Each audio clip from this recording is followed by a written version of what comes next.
आज की वीडियो में आप सभी सुनेंगे सावन सोमवार व्रत की 5 कथा एक साथ।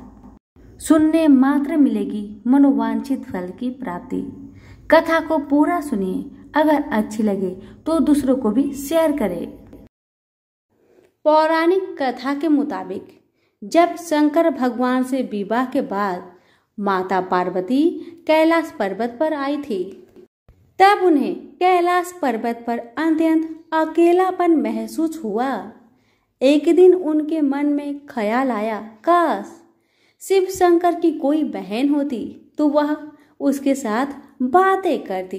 पार्वती जी के मन में ये बात अनेकों बार उठी, किंतु उन्होंने शंकर जी को कुछ नहीं बताया। हालांकि माता पार्वती को परेशान देखकर एक बार भोलेनाथ ने पूछा भी था कि कैलाश में कोई समस्या है तो मुझे बताइए देवी। लेकिन भगवान भोलेनाथ तो अंतर्यामी ठहरे। उन्होंने पार्वती जी की मन की बात जान ली। माता पार्वती समझ गई कि शिव शंकर ने उनके दिल की बात को जान लिया है। वह बोली, अगर आप मेरी मन की बात जान ही गए हैं तो भी आप मेरी इच्छा पूर्ण नहीं कर सकते। भगवान शिव शंकर मुस्कुराए और मुस्कुराते हुए देवी पार्वती से बोले, देवी मैं तो आपको ननद लाकर दे दूंगा, लेकिन क्या आप उनके साथ निभा पाएंगी? इसके बाद शंकर जी ने अपनी माया से एक देवी को उत्पन्न किया। हालांकि उनका रूप बड़ा विचित्र था। वह बहुत मोटी थी और उनकी पैरों में काफी दरारें थी। शिव ने उनका नाम अस्वारी देवी रखा। माता पार्वती अपनी ननद को देखकर काफी खुश हुई। इस तरह माता पार्वती को ननद मिल गई। माता पार्वती ने अस्वारी देवी को स्नान करवाया और फिर भोजन पर आमंत्रित किया। लेकिन अस्वारी देवी ने जब खाना शुरू किया तो माता पार्वती के सारे भंडार खाली हो गए। महादेव और अन्य कैलाश वासियों के लिए कुछ भी शेष न रहा। ननद के ऐसे व्यवहार से माता पार्वती को काफी बुरा लगा, लेकिन उन्होंने किसी से कुछ नहीं कहा। इसके बाद माता पार्वती ने अस्वारी देवी को पहनने के लिए नए वस्त्र भेंट किए, मगर वह इतनी मोटी थी कि वह वस्त्र छोटे पड़ गए। इसके बाद माता पार्वती दूसरे वस्त्र लेने गई तो अस्वारी देवी ने अपनी भाभी के साथ मजाक करना शुरू कर दिया। ननद अस्वारी देवी ने हंसी ठिठोली करते हुए अपनी भाभी को यानी माता पार्वती को अपने पैरों की दरारों में छुपा लिया। पार्वती जी के लिए दरारों में सांस लेना भी मुश्किल हो गया। उसी समय उधर से शंकर जी माता पार्वती को खोजते हुए आ गए और अस्वारी देवी से बोले, आपको मालूम है क्या पार्वती जी कहाँ है? अस्वारी देवी ने शरारत भरे लहजे में कहा, मुझे क्या मालूम कहाँ है भाभी। तभी शिव शंकर समझ गए कि अस्वारी देवी कोई शरारत कर रही है। उन्होंने कहा, सत्य बोलो, मैं जानता हूँ तुम झूठ बोल रही हो। अस्वारी देवी जोर जोर से हंसने लगी और जोर से अपना पैर जमीन पर पटक दिया। तभी पैर की दरारों में दबी माता पार्वती झटके के साथ बाहर आ गई। ननद के ऐसे व्यवहार से माता पार्वती का मन बहुत ज्यादा दुखी हुआ। वह गुस्से में भगवान भोलेनाथ से बोली, आपकी विशेष कृपा होगी अगर आप अपनी बहन को ससुराल भेज दे। मुझसे गलती हो गई कि मैंने ननद की इच्छा की। भगवान भोलेनाथ समझ गए कि भाभी ननद में बहुत पटने वाली नहीं है। इसके बाद उन्होंने अस्वारी देवी को कैलाश पर्वत से विदा कर दिया। प्राचीन काल से आरंभ हुआ ननद भाभी के बीच नोक झोंक का सिलसिला आज तक चला आ रहा है। प्रेम से बोले उमापति शंकर भगवान की जय हो। एक समय की बात है, त्रिपुरारी भुजंगधारी श्री काशीपति महादेव जगत माता पार्वती के साथ प्रसन्न रूप में विराजमान थे। जगत माता ने उनसे अनुरोध किया, भगवान कोई कथा कहिए। इस पर भगवान भूत भावन किंचित मुस्कुराए और बोले, हे पार्वती सुनिए, पूर्व समय में कुसमांड नामक एक ऋषि का पुत्र मंडप नाम से विख्यात था। वह बाल्यकाल में ही कुसंगति के कारण पाप कर्म में लीन हो गया था। अतः उसकी निंदित कथाओं को सुनकर उसके पिता, माता, भाई आदि सभी संबंधियों ने भी उसको अपने से अलग कर दिया। वह पूर्व जन्म के कर्मों के कारण किसी का कहना नहीं मान रहा था। उसकी आदतें यहाँ तक खराब हो गई कि वह साधु महात्मा, सत्पुरुषों एवं देवी देवताओं तक की निंदा करने लगा। युवा होने पर वह दूसरी स्त्रियों के प्रेम में फंस गया। प्रेम के बस में होकर वह औरों के द्रव्य आदि की चोरी में लीन हो गया। उसके दो घनिष्ठ मित्र थे, एक था नापित, दूसरा का नाम था पटहारा। इन तीनों ने मिलकर विचार किया कि किसी धनी के घर चोरी करके अधिक धन प्राप्त किया जाए। अतः तीनों ने मिलकर राजा के यहाँ चोरी की। इस चोरी के कारण बहुत सा धन हाथ लग गया। सारा धन मंडप के पास था। दोनों मित्रों के मांगने पर भी उसने उन दोनों का हिस्सा नहीं दिया। इस धन को वह एक वेश्या के यहाँ ले गया। वेश्या के यहाँ वह प्रेम लीला करने लगा। इस बीच उसको प्यास लगी। पलंग के नीचे रखी गिलास उसने खाली कर दी, मगर उसका स्वाद कुछ दूसरा ही था। इसमें क्या था? उसने वेश्या से पूछा। इसमें मंदिरा था। वेश्या ने बताया। मंडप को इससे बड़ा दुख हुआ। मदिरा पान करके उसने महापाप किया है, यह सोचकर वह बड़ा दुख करने लगा। पर वेश्या बराबर मदिरा का गुणगान करती गई। उसने मंडप को फुसलाकर और मदिरा पिला दी तथा उसका सारा धन लेकर उसे बाहर निकाल दिया। होश में आने पर मंडप बड़ा विलाप करने लगा। पश्चाताप करता हुआ वह अपने मित्रों के पास आया और अपनी सारी आप बीती सुना दी। उन मित्रों ने कहा, हे मित्र, तुमने मदिरा पान करके बड़ा पाप किया है। अब तुम इसका प्रायश्चित करो। मुझे प्रायश्चित का उपाय बताओ। बिना प्रायश्चित के सुरापान का दोष नहीं मिटेगा। अतः उस वेश्या के स्वर्ण प्राप्त कर दान करो। यदि तुम ऐसा नहीं करोगे तो हम लोग तुम्हारी बड़ी निंदा करेंगे। यह सुनकर मंडप बड़ा दुखी हुआ। वह वेश्या के पास आया और वेश्या से अपना सारा दुखड़ा सुनाया। उसने वेश्या से स्वर्ण की मांग की। इस पर वेश्या बड़ी बिगड़ी और बोली, तुमने जो धन दिया है अब उसकी मांग मत करो। वेश्याएं कभी मिला हुआ धन वापस नहीं करती। क्या तुमको इस साधारण नियम का भी ज्ञान नहीं है? इस पर मंडप गिड़गिड़ाने लगा, पर वेश्या के हृदय पर इसका जरा भी असर न हुआ। उसने अनान्या वेश्याओं को बुला लिया। सब मिलकर उसकी भर्त्सना करने लगी। कई ने तो उसको धमकी भी दे दी। हे पार्वती, इस प्रकार मंडप बहुत अपमानित होकर वहां से निकाल दिया गया। मंडप विलाप करता हुआ अपने पिता के घर की ओर चला। इसके दोनों मित्र पीछे लग गए थे। जब मंडप पिता के सामने आया तो दोनों मित्रों ने उसका हाथ पकड़ लिया और बोले, मंडप, हम लोगों ने मिलकर राजा के यहाँ चोरी की है, पर तुमने हम लोगों का अंश नहीं दिया है। तुम हम लोगों का अंश दे दो।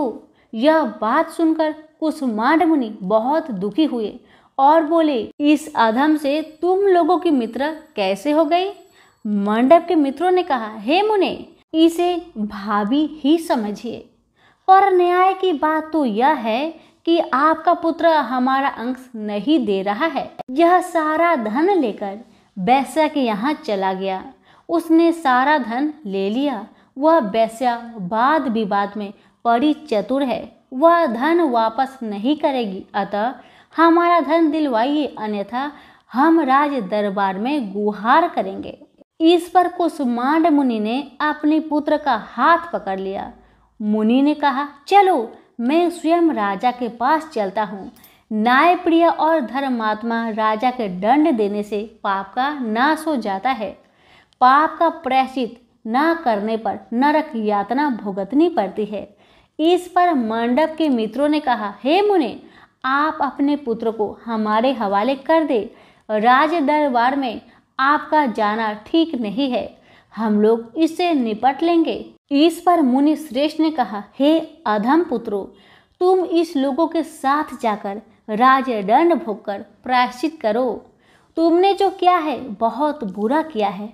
आज से तुम मेरे पुत्र नहीं हो और मैं भी तुम्हारा कोई नहीं। जब तक तुम प्रायश्चित करके नहीं आओगे, मैं तुम्हारा मुख नहीं देख सकता। मंडप के मित्र मंडप को अपने साथ ले गए। दूर एक घने जंगल में ले जाकर पहले तो खूब भर्त्सना की, फिर बाद में उसको पीटना शुरू कर दिया। बेहद पीटने के कारण मंडप बेहोश होकर गिर पड़ा। उसके मित्रों ने समझाया कि वह मर गया, अतः उसको मरा हुआ जानकर उसके मित्रगण उसे वहीं छोड़कर चले गए। कुछ देर बाद मंडप को चेत आया तो वह विलाप करता हुआ एक और चल पड़ा। उसके दोनों मित्र एक मंदिर में रात भर भूखे प्यासे टिके रहे और प्रायश्चित करते रहे। प्रातः वो दोनों उसे देखने के लिए गए कि उसके शरीर की अब क्या गति हुई है। वह मंडप को ना पा उन दोनों को बड़ा आश्चर्य हुआ। फिर तो वो समझ गए कि मंडप मरा नहीं है, वह जीवित है और कहीं चला गया है। उस दिन शिव महात्म्य को जानने वाले लोग पंचक्रोशात्मक लिंग की प्रदक्षिणा कर रहे थे। मंडप भी उन लोगों के साथ हो गया। यात्रीगण कर्ममेश्वर के समीप रहे। मंडप ने भी वहां रहकर सारी रात जागरण किया। सब यात्रियों ने उसको साधु मान लिया और इस बात को भी वे मान गए कि वह परम शिव कुष्मांड का पुत्र मंडप है। मंडप शिव व्रतधारी परम शिव साधु के रूप में मान लिया गया। मंडप ने शंकर प्रतिमा के समक्ष नृत्य और भजन प्रारंभ किया। सज्जनों ने उसकी भक्ति देखकर उसका बड़ा आदर किया। मंडप भी सत्संग से परम भक्ति भाव वाला हो गया। अब उसको ज्ञान हो गया कि शिव भक्ति के प्रताप से ही उसका इतना आदर हो रहा है। वह सबका प्रिय हो गया है। साथ ही भोजन, धन, धान्य, श्रद्धा भी मिल रही है। मंडप चंडिका देवी के मंदिर में आया। वहां काशी के धर्म के सज्जनों द्वारा भीम चंडी की पूजा हो रही थी। मंडप का वहां बड़ा आदर किया गया। रात्रि में मंडप ने क्षेत्र महात्म्य कहा और सुना। इसके बाद शिव भक्तों और विष्णु भक्तों ने मिलकर कीर्तन किया। मंडप ने इस नृत्य कीर्तन में प्रमुख भाग लिया। इससे प्रसन्न हो सबने मंडप की भूरी भूरी प्रशंसा की। इस प्रकार मंडप का मन शिव में लग गया। हे पार्वती, इस प्रकार मंडप मेरे क्षेत्र की प्रदक्षिणा करने लगा। ब्रह्म हत्या, सूरापान और चौड़े कर्म आदि सभी पापों से छुटकारा पाने के लिए मेरी स्तुति करने लगा। इस प्रकार की आराधना से वह सारे पापों से मुक्त हो गया। देहली विनायक में आकर मंडप जिह्वा की लोतुपता से मुक्त होकर केवल शिव शिव का उच्चारण करने लगा। उसकी इस साधना और भक्ति भाव को देखकर सर्वत्र उसका बड़ा आदर और मान सम्मान होने लगा। हे पार्वती, मंडप ने अन्न जल सब त्याग दिया और बार बार विलाप कर कहने लगा कि ब्राह्मण शरीरधारी होकर भी मैंने स्वर्ण की चोरी की, साध्वी माता को ठगा, वैश्यागमन सूरापान किया, ब्राह्मण शब्द का हनन किया। पश्चात से मंडप विहल हो गया। हे देवी, मंडप के मन में यह विचार आया कि मेरे क्षेत्र की प्रदक्षिणा करने से वह सारे पापों से मुक्त हो गया, अतः वह काशी काशी शिव शंकर शिव की रट लगाकर अपने पापों का प्रायश्चित करता हुआ मेरे क्षेत्र की परिक्रमा करने लगा। रामेश्वर लिंग में आकर उसने स्नान पूजन किया, सोमनाथ का पूजन किया, सीता और लक्ष्मण के साथ श्री राम जी का पूजन किया। पूजन और भक्ति भाव देखकर सर्वत्र उसकी प्रशंसा हुई। मंडप ने अन्न जल का त्याग कर दिया था। तदंतर वृष भद्वज में आकर स्नान देव पूजन किया। प्रातःकाल वरुण संगम में स्नान किया। मुझे पूछता हुआ वह मेरे मंदिर आया। उसने आकर बड़ा दान पुण्य किया। सदोष मंडप ने साष्टांग प्रणाम किया। वह अनेक महात्मा उपस्थित थे। हे पार्वती, मंडप सबके आगे हाथ जोड़कर खड़ा हो गया और पूछने लगा, हे महात्माओं, मैंने बड़े बड़े पाप किए हैं। आप लोग कृपया यह बतलाइए कि इन पापों से छुटकारा किस प्रकार मुझे मिलेगा। सभी महात्माओं ने कहा, हे मंडप, तुम शिव भक्ति केशव के भक्त हो गए हो। पंचक्रोशात्मक लिंग पर दक्षिणा से और शिव कीर्तन से तुम्हारे सारे पाप नष्ट हो गए हैं। इस प्रकार सुन मंडप ने कहा, हे सत्यगणों, पिताजी ने तो मुझको घर से निकाल दिया है। अब मैं अपने घर कैसे जाऊं? और हे मुनि श्रेष्ठों, पिता को कैसे अपना मुंह दिखलाऊं? इस पर सबने कहा, अब तुम्हारे सारे पापों का प्रायश्चित हो गया है, तुम सहर्ष घर जा सकते हो। हे पार्वती, इस प्रकार मंडप अपने पिता के घर के सामने आया और शिव शंभो शंभो महादेव महादेव का उच्चारण करने लगा। स्वर सुनकर कुष्मांड मुनि ने अपनी पत्नी से कहा, हे प्रिय, देखो तो कौन द्वार पर शिव का उच्चारण करता हुआ आया, हमें परम सुख दे रहा है। शिव नाम की अमृत वर्षा कौन कर रहा है? मुनि पत्नी ने द्वार पर अपने पुत्र को देखा। हे पुत्र, तुम्हारा आना कैसे हुआ? मंडप ने कहा, हे माता, आपको और पिताजी को महात्मागण बुला रहे हैं।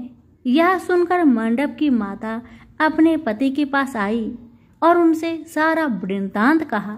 हे पूज्यवर, आपका पुत्र शिव का नाम रटता हुआ द्वार पर उपस्थित है। उसका कहना है कि प्रायश्चित करके वह पवित्र हो गया है। सदस्यगण आपको बुला रहे हैं, वे प्रायश्चित का प्रमाण देंगे। कुष्मांड मुनि दरवाजे पर आए। उन्होंने रुद्राक्षधारी शिव भक्त मंडप को देखा। तुम क्यों आए हो? थोड़े से प्रायश्चित से बड़े पाप का नाश नहीं होता है। मंडप ने कहा, हे पिताजी, इसमें कोई संदेह नहीं है कि मैंने बड़े पाप किए हैं। इतना होने पर भी महात्मागण आपको बुला रहे हैं। मुनि अपनी पत्नी के साथ महात्माओं के पास आए। महात्माओं ने एक स्वर में कहा, हे मुनिवर, आपका पुत्र समस्त पापों से मुक्त हो गया है। कुष्मांड ऋषि ने पूछा, हे मुनि श्रेष्ठों, किस आधार पर आपकी दृष्टि में मेरा पुत्र पाप मुक्त हो गया है? इसने तो बड़े बड़े पाप किए हैं। महात्माओं ने कहा, हे मुने, इस मुक्ति मंडप के स्वामी श्री भगवान विष्णु हैं, वही इसका उत्तर देंगे। महात्माओं ने विष्णु भगवान की स्तुति की।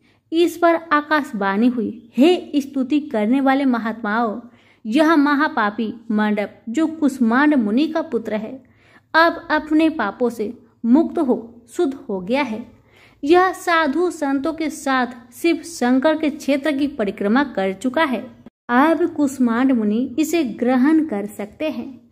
इस प्रकार हे पार्वती, मंडप को कुष्मांड मुनि आदर पूर्वक अपने घर पर ले गए। इस कथा को सुनकर माता पार्वती परम प्रसन्न हुई और बोली, प्रभु, आपने यह महत्वपूर्ण कथा कही, इससे कलयुग में प्राणियों का बड़ा भला होगा। कृपा कर इस पर कुछ और प्रकाश डाले। इस पर शिवजी बोले, हे पार्वती, अब तुम भैरव जी की कथा सुनो।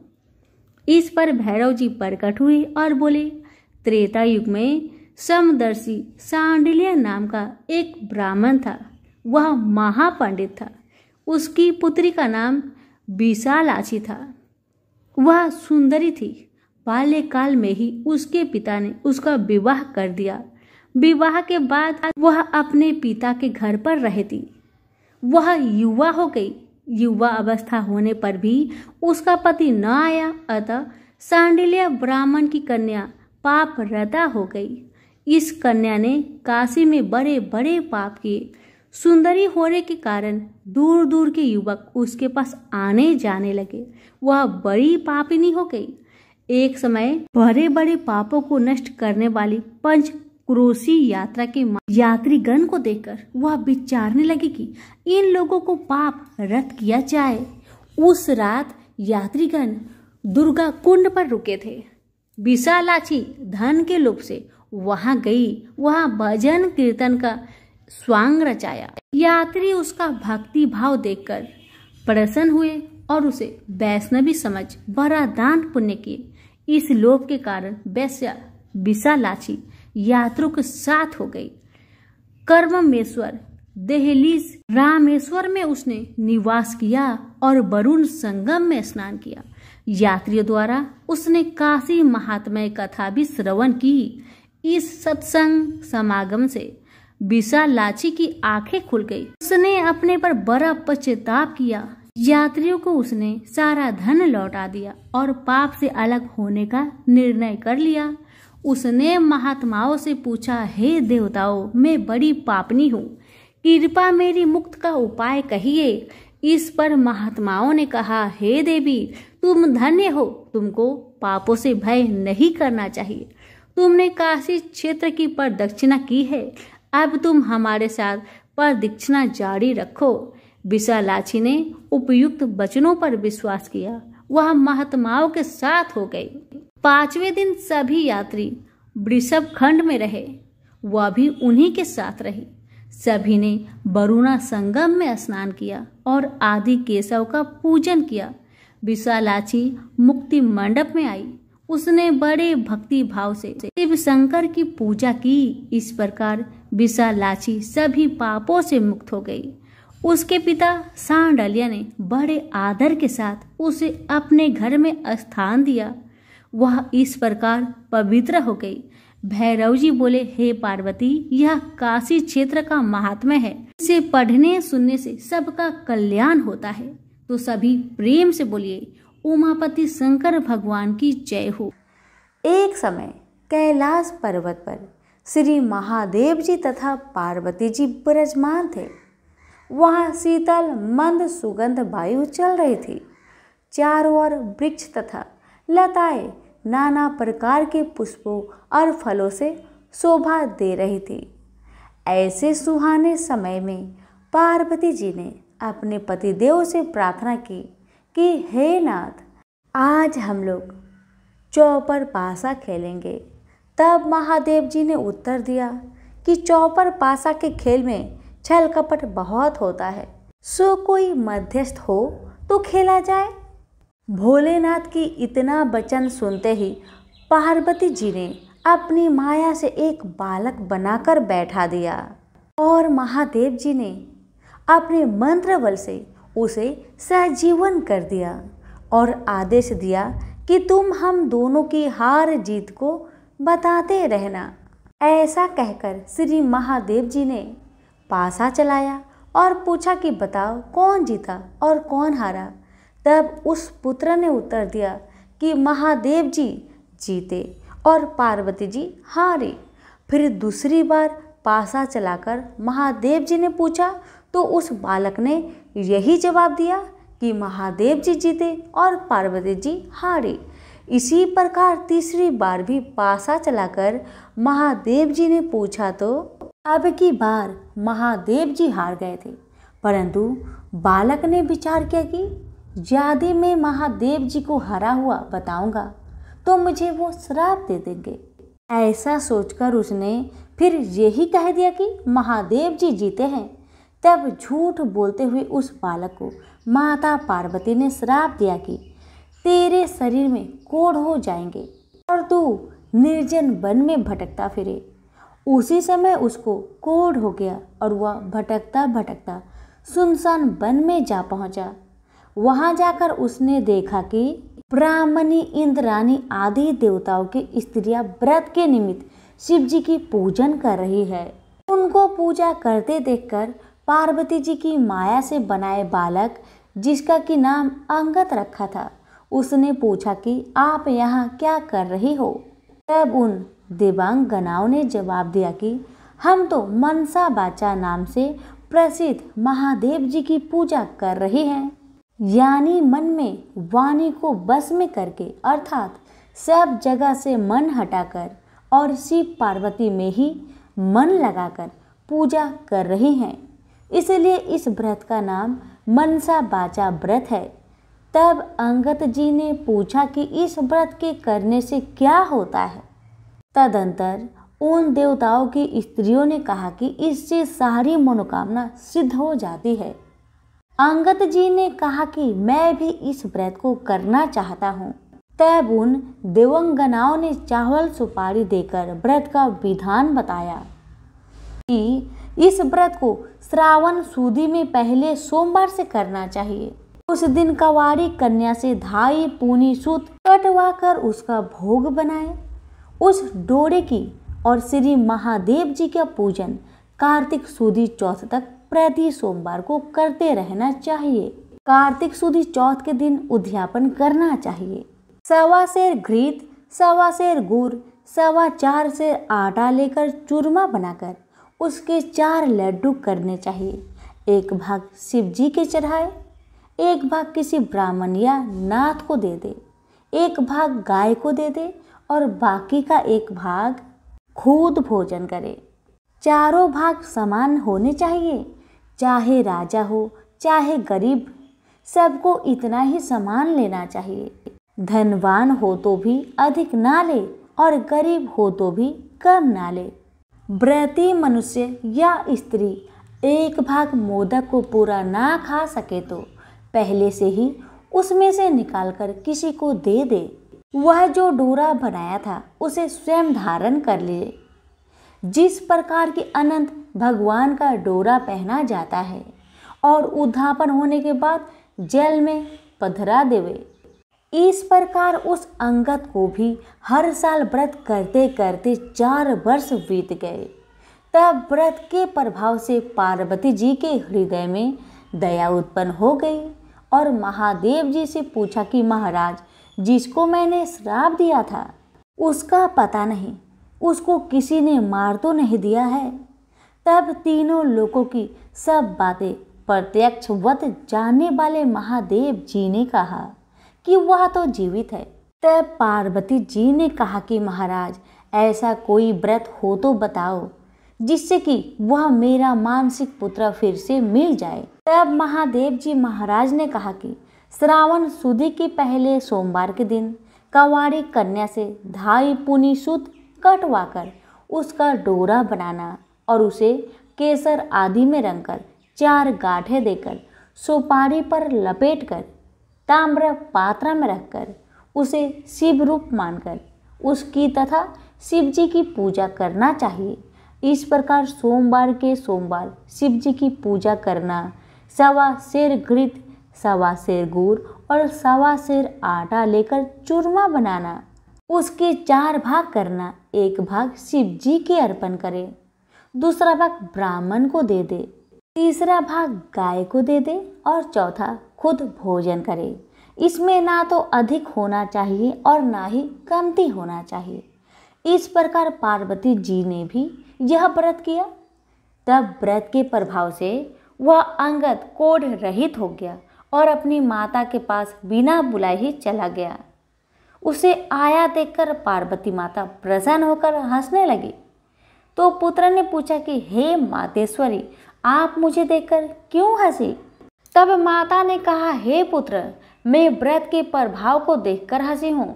यह तुम्हारा पिताजी का बताया हुआ मानसा वाचा व्रत है। यह व्रत मैंने किया तभी तुम आ गए हो। इस बात को सुनकर पुत्र ने कहा कि हे अम्बे, मैंने भी यह व्रत किया था, इससे कोढ़ भी मिट गया है। पार्वती माता ने कहा, हे पुत्र, अब तेरी क्या इच्छा है सो कहो।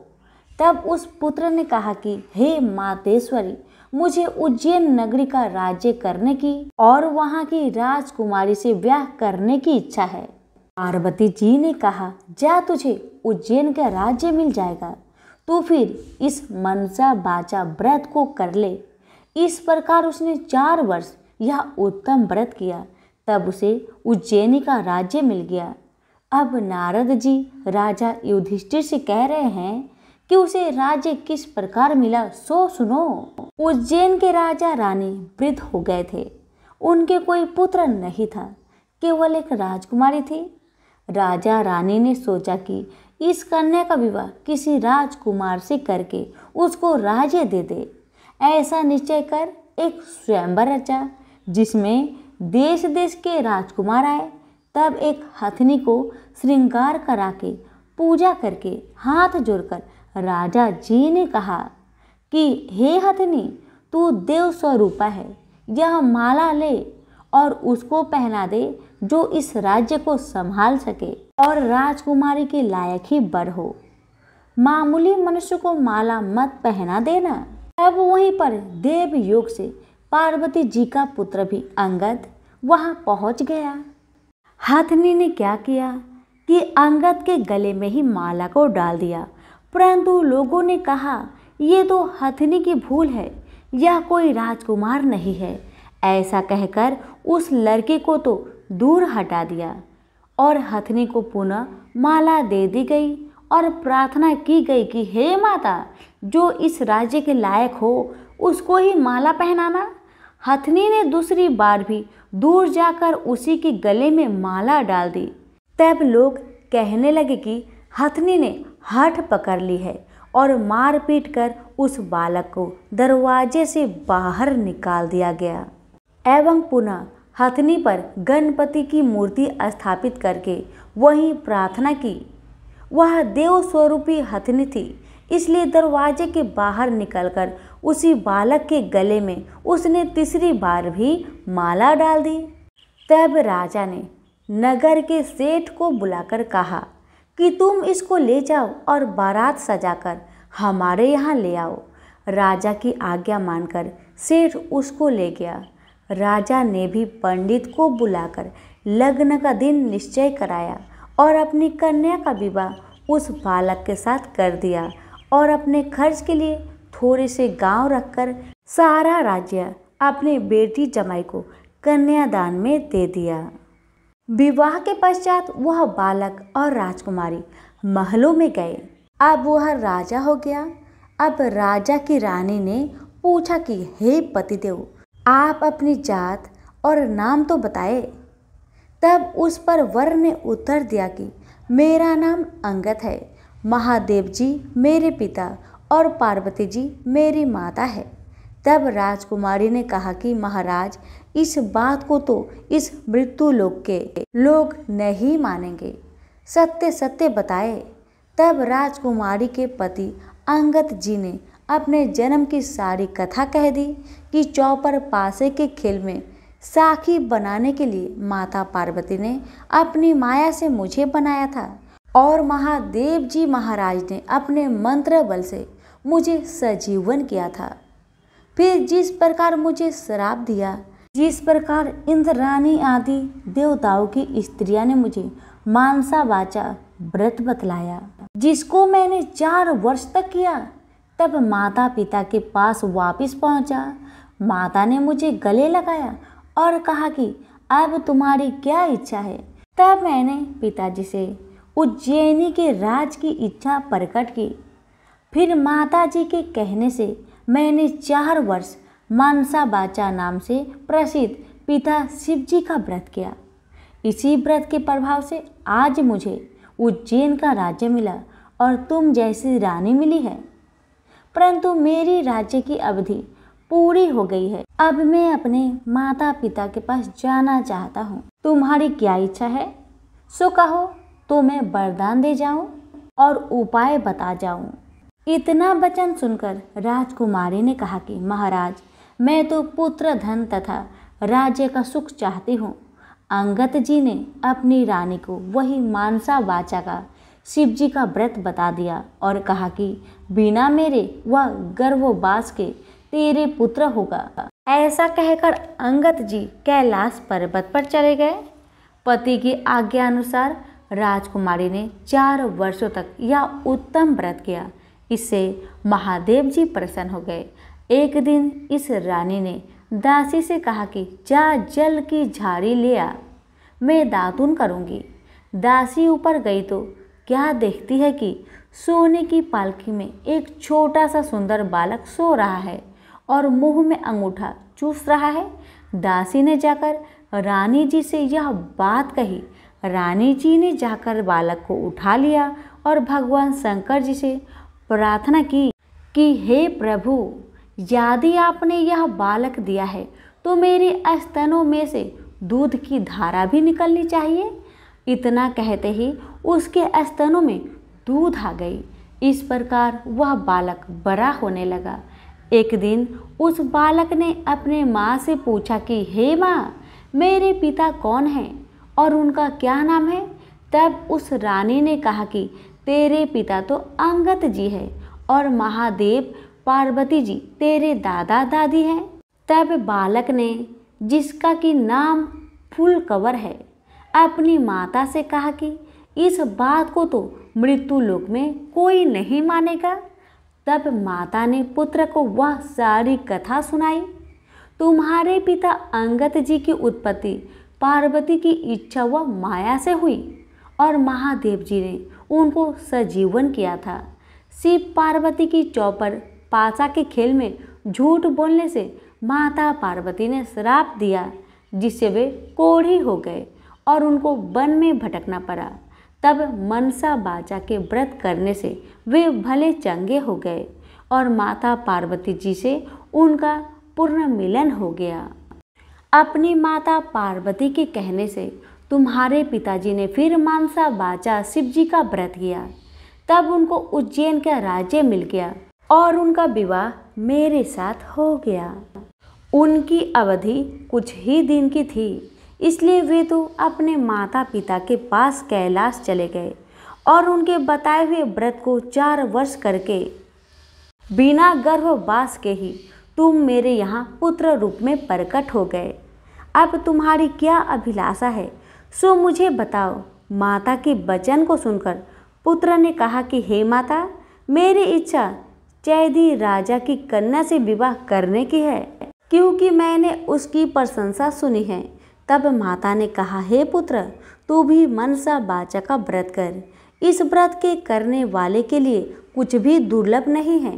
पुत्र ने भी 4 वर्ष तक मनसा बाचा शिव जी का व्रत किया। तब भगवान शंकर जी ने चैदी राजा को स्वप्न में आदेश दिया कि मेरे कहने से तू अपनी राजकुमारी का विवाह उज्जैन के राजकुमार से कर दे।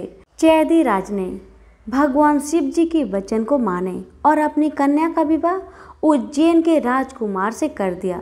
अब वह राजा हो गया। एक दिन वह शिकार खेलने वन में गया। वहां उसको कोई शिकार हाथ नहीं आया। भूख प्यास से व्याकुल होकर वह एक बाग में जाकर आराम करने लगा। देवयोग से वहां कोई ब्राह्मण आ गया। उसने राजा को श्रीधरी पांचांग सुनाया कि आज कार्तिक सुदी चौथ है, सो आज मनसा बाचा के व्रत का उजीरना है। राजा ने कहा, महाराज, मुझसे तो भूल हो गई, आप हमें अब पूजन करा दे। ब्राह्मण ने पूजा के लिए शहर से रानी जी को खबर भेजी कि राजा साहेब शिकार के लिए यहाँ वन में ठहरे हुए हैं। आज कार्तिक सुदी चौथ का उजरना है, इसलिए 4.25 सेर आटा, 1.25 सेर घी, 1.25 सेर गुड़ का चूरमा बनवाकर मंगवाया। इस पर रानी ने सोचा कि फौज के कई आदमी साथ है, इतने से चूरमे में क्या होगा, तो उसने गाड़ी भरकर भेज दिया।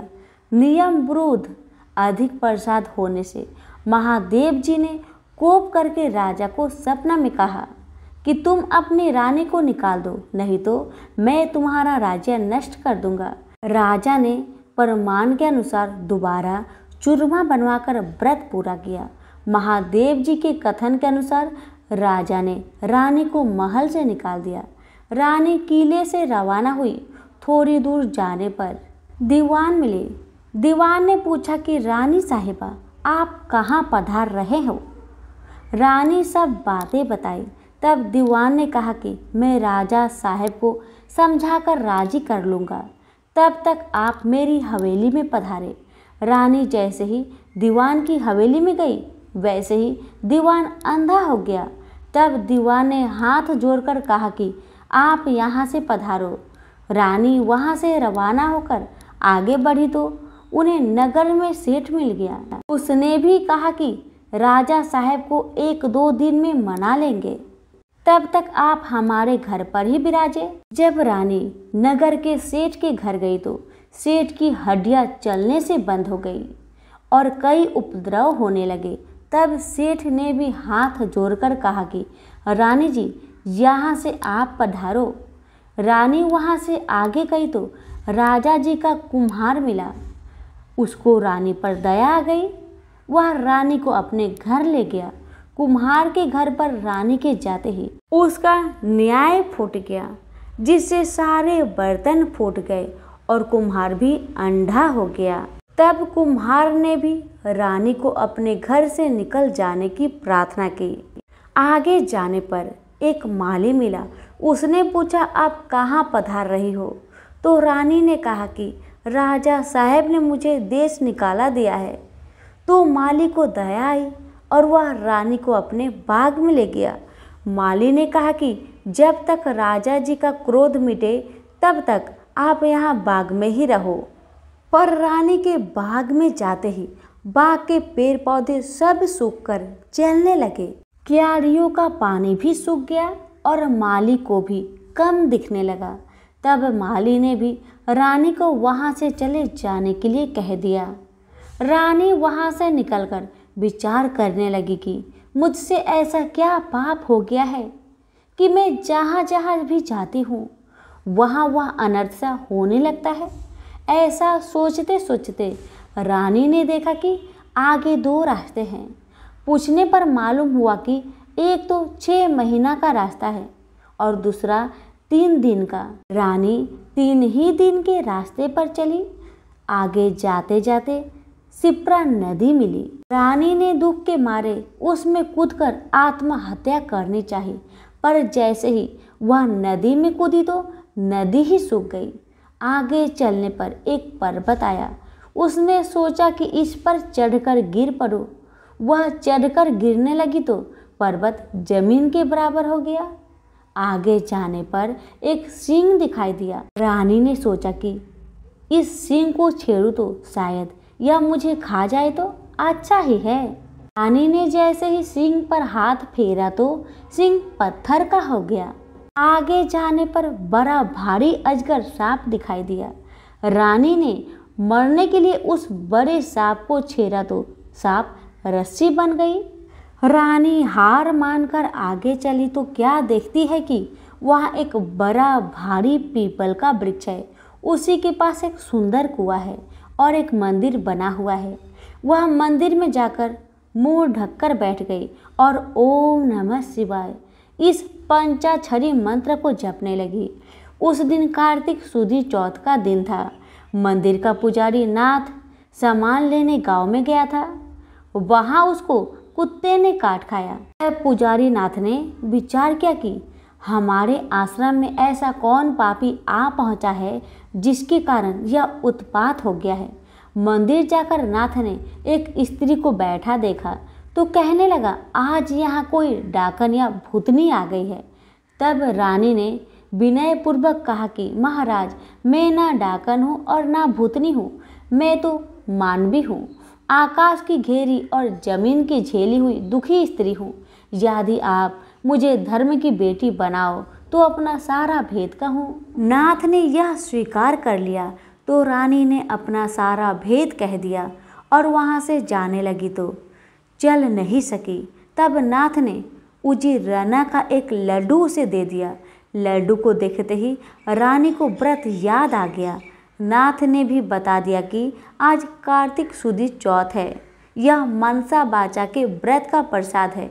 इतना नियम है कि राजा हो तो भी अधिक प्रसाद न बनाए और गरीब हो तो भी कम ना बनाए।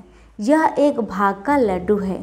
तब रानी को समझ में आई कि मैंने प्रसाद का चरमा ज़्यादा भेजा था, इससे यह महादेव जी का दोष हुआ है। ऐसा विचार कर रानी ने नाथ जी से प्रार्थना की कि हे महाराज, इस व्रत को अब मैं भी करना चाहती हूँ। तब नाथ ने कहा कि यह श्रावण सुदी चौथ आ रही है, इस दिन से तुम व्रत शुरू करो।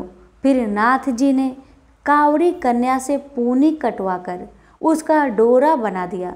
पूजन का सामान लाकर सोमवार के सोमवार व्रत और पूजन करती रही।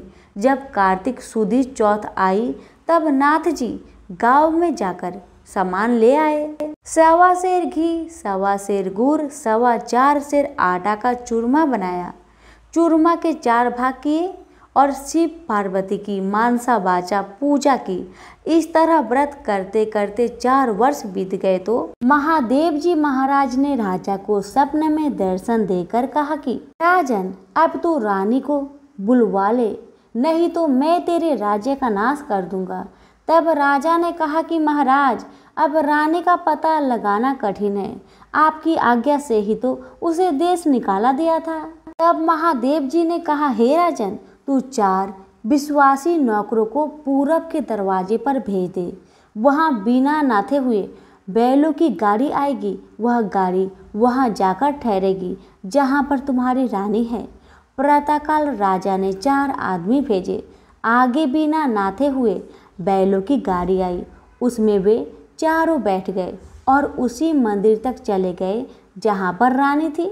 वह रानी को पहचान कर सेवकों ने कहा कि हे रानी जी, अब आप पधारिए, राजा साहब ने आपको बुलाया है और इसी कार्य के लिए हमको भेजा है। तब रानी ने नाथ जी को कहा कि मैं आपकी धर्म की बेटी हूँ, सो आप मुझे सीख देकर भेजो। तब नाथ जी ने मिट्टी के हाथी घोड़ा व पालकी बनवाकर मंत्र के छींटे दिए, जिससे वे सच्चे हाथी घोड़ा पालकी बन गए। रानी ने नाथ जी से फिर कहा कि हे पिताजी, आते समय रास्ते में मेरे रहने से कई जीव का नुकसान हो गया था, तो उनका भी उद्धार हो जाना चाहिए, नहीं तो यह पाप भी मुझको ही लगेगा। तब नाथ जी ने शिव जी के स्नान कराए जल की एक झाड़ी भर दी और कहा कि हे बेटी, तू इस जल की छींटा ओम नमः शिवाय कहकर डाल दी जाना, सो तेरे सारे पाप निवृत्त हो जाएंगे। अब तो रानी शिव पार्वती की और नाथ जी को साष्टांग नमस्कार कर लेने को आए चारों सेवकों के साथ रवाना हो गई। जाते जाते वही सर्प आया।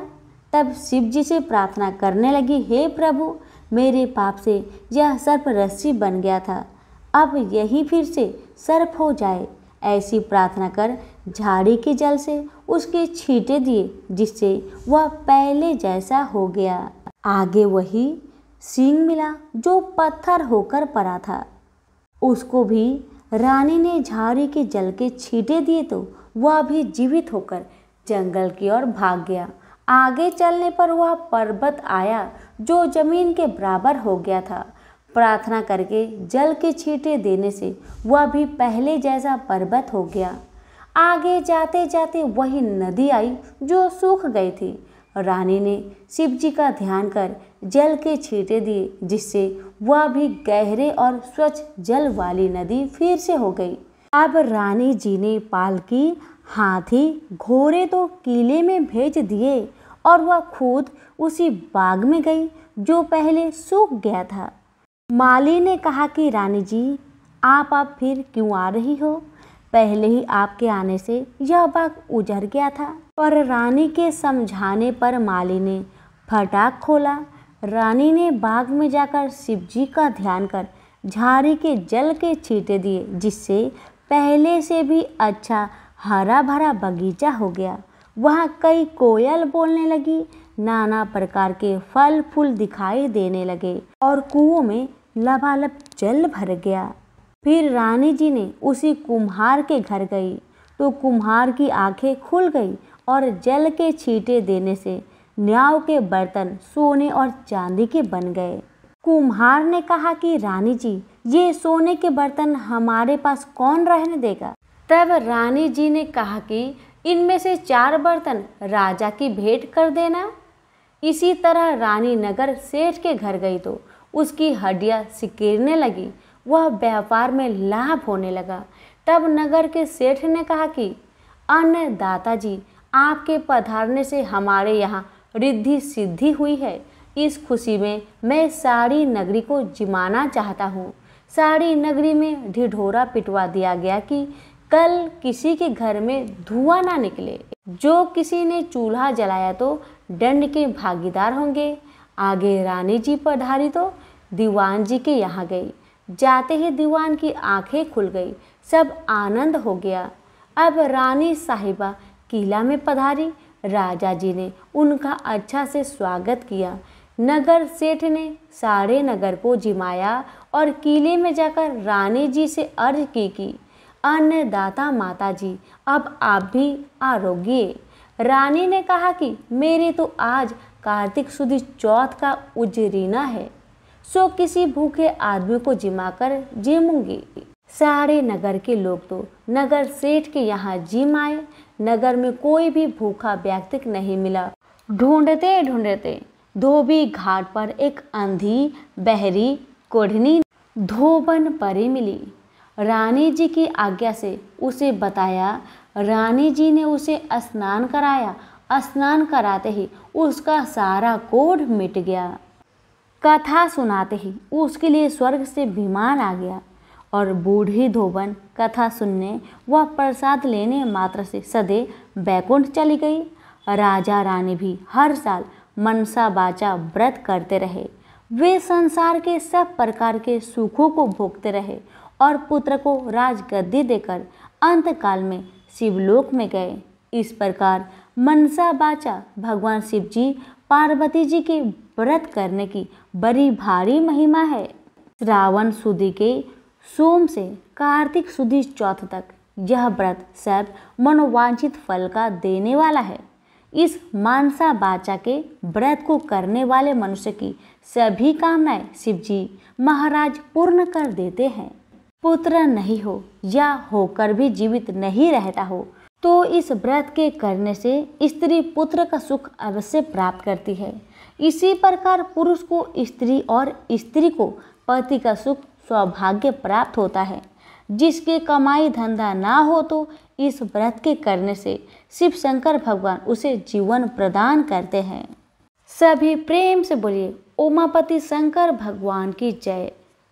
अब सुनिए सभी व्रतों में सुनी जाने वाली भगवान गणेश की कथा। एक बार विनायक जी छोटे बालक के रूप में चिमटी में चावल और चमचे में दूध लेकर निकले। वो हर किसी से कह रहे थे कि कोई मेरे लिए खीर बना दो, कोई मेरे लिए खीर बना दो, मगर किसी ने भी विनायक जी के लिए खीर नहीं बनाया। कुछ दूर चलते चलते कुछ आगे बढ़ने पर विनायक जी को एक बूढ़ी माई बैठी मिली। विनायक जी बूढ़ी माई के पास जाकर बोले, कोई मेरे लिए खीर बना दो, कोई मेरे लिए खीर बना दो। तो बूढ़ी माई ने कहा, बेटा ला, मैं तेरे लिए खीर बना देती हूँ। तब विनायक जी ने बूढ़ी माई से कहा, माँ बर्तन लेकर आओ और घर का सबसे बड़ा बर्तन को ही लेकर आना। तब बूढ़ी माई ने सोचा, ये तो बच्चा है, बच्चे का मन रखने के लिए बड़ा बर्तन लेकर चली आती हूँ। इतना सोचकर बूढ़ी माई अपने घर में जाकर घर के सबसे बड़े बर्तन को लेकर बाहर आती है और विनायक जी के सामने रख देती है। अब विनायक जी अपने चम्मच में से दूध को उस बर्तन में डालते जाते हैं। बर्तन भरते जाता है। बर्तन एक चम्मच दूध से पूरा भर गया, फिर भी दूध चम्मच में भरा ही रह गया। बूढ़ी माई घर के सारे बर्तन को लाकर बाहर रख दी। सारे बर्तन दूध और चावल से भर गए। अब विनायक जी बूढ़ी माई से कहते हैं, माँ तुम खीर बनाओ, मैं नहाकर आता हूँ, फिर खीर को खा लूंगा। जब बूढ़ी माई ने बड़े प्यार से खीर को तैयार किया तो बूढ़ी माई के पोते और पोती खीर खाने के लिए रोने लगे। तब बूढ़ी माई अपने आंखें को बंद करके विनायक जी का नाम लेकर चूल्हे में थोड़ा सा खीर को डाल दिया और कहने लगी, विनायक जी आपका भोग लगे। इतना करने के बाद बूढ़ी माई ने अपने पोते पोती को कटोरी भर भर कर खीर खाने को दे दिया। अब तो ऊपर छत पे बैठी पड़ोसन ने बूढ़ी माई को ये सब करते देख लिया। अब तो बूढ़ी माई ने सोचा इस पड़ोसन को भी कटोरा भरकर खीर दे देना ही पड़ेगा, वरना ये किसी से चुगली कर देगी। इतना सोचकर बूढ़ी माई ने उसे भी एक कटोरा खीर हाथों में थमा दिया। अब इतना होने के बाद बूढ़ी माई की बेटे की बहू ने चुपके से एक कटोरा खीर निकाली और उसे चुपके से खाकर चक्की के नीचे छुपा दिया। इतना होने के बावजूद भी गणेश जी यानी कि विनायक जी अभी तक नहाकर नहीं आए थे। अब तो बूढ़ी माई को भी भूख लगने लगी, तो वह भी एक कटोरा खीर लेकर दरवाजे के पीछे बैठकर फिर से कहने लगी, हे विनायक महाराज आपका भोग लगे। इतना कहकर हाथ जोड़कर अपना खीर को खाना शुरू कर दिया। अब इतना होने के बाद गणेश जी आ गए। तब बूढ़ी माई ने कहा, आरे गणेश, आरे मेरे विनायक, खा ले तेरा खीर, मैं तो तेरा ही इंतजार कर रही थी। तब विनायक जी ने कहा, माँ मैंने तो खीर पहले ही खा लिया है। तब बूढ़ी माई ने कहा, कब खाया बेटा तुमने खीर? तब विनायक जी ने कहा, जब तेरे पोते पोती ने खाई थी तब मैंने खाया था, और जब तेरी पड़ोसन ने खाई थी तब भी खाया था, और जब तेरी बहू ने खाई तब भी खाया था। अब तूने खीर खाई तो तेरा पेट पूरा भर गया। तब बूढ़ी माई ने कहा, बेटा तेरी सारी बात तो सच है, लेकिन बहू बेचारी सुबह से घर का सारा काम में लगी है, तो उसने फिर खीर कब खाई बताओ? तब विनायक जी महाराज ने कहा, चक्की के नीचे जाकर देखो माँ, वहाँ कटोरा पड़ा है। तूने तो मेरे लिए भोग लगाया था, पर तेरी बहू ने बिना भोग लगाए ही खीर को खा गई। तब बूढ़ी माई ने विनायक जी से कहा, बेटा घर की बात है, घर में रहने दो। अब बताओ कि बची हुई बाकी खीर का मैं क्या करूं? तब विनायक जी ने कहा, नगरी को जिमा दो। बूढ़ी माई ने पूरी नगरी जिमा दी, फिर भी बर्तन खाली नहीं हुआ। जब राजा को यह बात पता चली तो राजा ने बुढ़िया को बुलवाया और कहा, क्या रे बुढ़िया, ऐसा बर्तन तेरे घर में कहाँ से आया? ऐसा बर्तन तो राजा के महल में होना चाहिए। बुढ़िया ने कहा, राजा जी इस बर्तन को आप ही रख लो। राजा जी ने महल में बर्तन को मंगवा लिया, और बर्तन को महल में लाते ही सारे खीर कीड़े मकोड़े बिच्छू ककले बन गए और बहुत दुर्गंध आने लगी। यह देखकर राजा ने बूढ़ी माई से कहा, बुढ़िया अपने बर्तन को तुम वापस ले जाओ, मुझे नहीं चाहिए ऐसे बर्तन। बूढ़ी माई ने कहा, ठीक है महाराज, जैसा आप कहे, लेकिन ये तो बर्तन मुझे मेरे विनायक जी ने दिया है। बुढ़िया माई ने बर्तन वापस लिया। बूढ़ी माई के बर्तन वापस लेते ही फिर से वह बर्तन खीर से भर गया और सुगंधित खुशबू आने लगी। बूढ़ी माई घर आकर विनायक जी से कहने लगी, हे विनायक महाराज, बर्तन में बचे हुए खीर को मैं क्या करूं? तब विनायक जी ने कहा, बची हुई खीर को झोपड़ी के कोने में खरा खोद कर डाल दो। उसी जगह सुबह जब तुम उठकर खोदोगी तो धन के 2 चारे मिलेंगे। ऐसा कहकर विनायक महाराज अंतर ध्यान हो गए, और जाने से पहले विनायक महाराज ने बूढ़ी माई की झोपड़ी में लात मारकर चले गए। वैसे ही बूढ़ी माई की झोपड़ी तो महल में बदल गया। सुबह बहू ने फावड़ा लेकर पूरे घर को खोद डाला, लेकिन कुछ मिला ही नहीं। तो बहू ने सासू माँ से कहने लगी, सासू माँ तेरे विनायक जी तो झूठे हैं। सासू माँ कहने लगी, नहीं नहीं, मेरे विनायक जी तो झूठा नहीं है, ला मैं देखती हूँ। बुढ़िया माई ने सुई लेकर खोजने लगी तो टन टन करते 2 धन के चारे निकल आए। तब बहू ने कहा, सासू माँ तेरे गणेश जी तो साचो है। सासू माँ ने अपने बहू से कहा, विनायक जी तो भाव नाव के भूखे हैं। हे विनायक जी महाराज, हे गजानंद, हे गणेश जी महाराज, जैसे आपने बूढ़ी माई को दिया वैसे सबको देना। विनायक जी की कहानी कहने वाले, हुक्कारे भरने वाले और आसपास के सभी सुनने वाले सबको देना। तो सभी प्रेम से बोले, विनायक महाराज की जय।